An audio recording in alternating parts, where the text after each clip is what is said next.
Jalan-jalan ke kelurahan di Makassar bersama Birka TV News. Inilah momentum perubahan.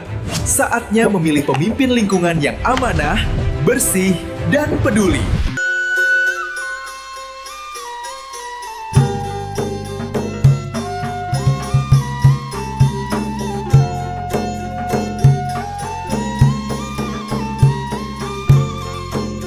Saya Muhammad Mahar, Lurah Blorokeng, Kecamatan Miringkanai, Kota Makassar.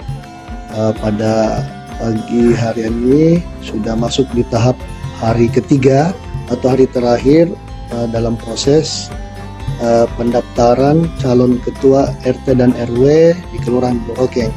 Pada hari pertama cukup ramai, susul hari kedua juga cukup ramai. Sampai hari ketiga ini alhamdulillah antusias warga untuk menjadi calon RT dan RW sangat semangat, karena mungkin samping ingin membantu pemerintah Kota Makassar, dalam hal ini Bapak Munafri Arifudin dengan Ibu Wakil Wali Kota Ibu Alia Mustika.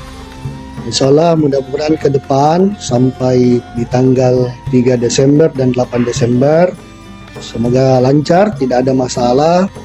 Dan masyarakat, saya himbau kepada seluruh masyarakat khususnya Kelurahan Blorokeng, ayo kita sukseskan, sama-sama kita sukseskan kegiatan ini. Semoga kita memilih pemimpin-pemimpin yang ada di lingkungan yang mau bekerja sama dengan masyarakat dan pemerintah Kota Makassar.